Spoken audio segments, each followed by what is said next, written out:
जब द्रौपदी ने मांगा था भीष्म से पांडवों के लिए जीवनदान। महाभारत का कथानक अनेक रोचक और प्रेरक प्रसंगों से भरा हुआ है, जो काफी प्रेरणादायी होने के साथ जीवन संघर्ष में इंसान के हौसले में भी इजाफा करते हैं। इन कथाओं को मानव जीवन में आत्मसात करने से इंसानी जीवन की कई कठिनाइयों का स्वतः अंत हो जाता है।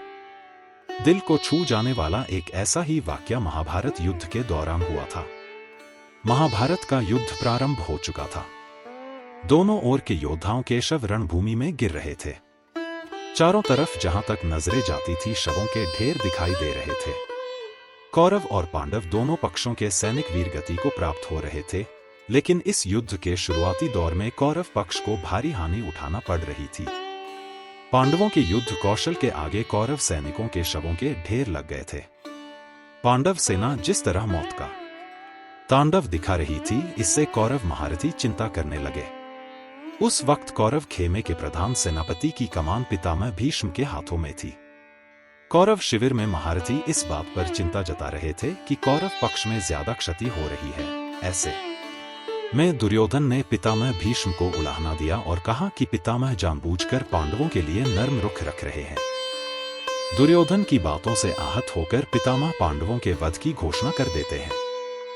ऐसे में श्री कृष्ण चिंता में डूब जाते हैं और पांडवों की सुरक्षा का उपाय निकालते हैं।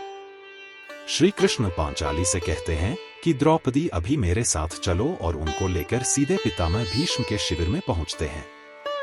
श्री कृष्ण ने शिविर के बाहर खड़े होकर पांचाली से कहा कि अंदर जाकर पितामह को प्रणाम करो और उनका आशीर्वाद लो। पांचाली के प्रणाम करते ही पितामह ने उनको अखंड सौभाग्यवती होने का आशीर्वाद दिया। आशीर्वाद देने के बाद उन्होंने द्रौपदी से पूछ कि वत्स, इतनी रात को तुम यहाँ पर कैसे आई? क्या तुमको श्री कृष्ण यहाँ पर लेकर आए हैं? द्रौपदी ने कहा हाँ।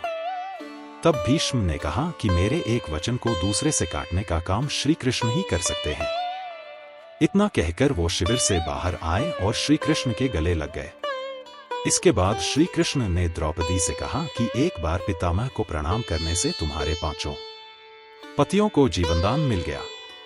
इसी तरह यदि तुम रोजाना पितामह भीष्म, गुरु द्रोण, कृपाचार्य, धृतराष्ट्र के साथ दुर्योधन और दुशासन की पत्नियों को भी प्रणाम करती तो आज यह रणभूमि रक्त से लाल नहीं होती और महाभारत युद्ध की नौबत नहीं आती। इस कहानी का सार यह है कि बड़े बुजुर्गों को सम्मान देने और उनका आशीर्वाद लेने से बड़े कष्टों का हरण हो जाता है। इसलिए अपने वरी की कभी अवहेलना नहीं करना चाहिए और उनको हमेशा मान सम्मान देना चाहिए।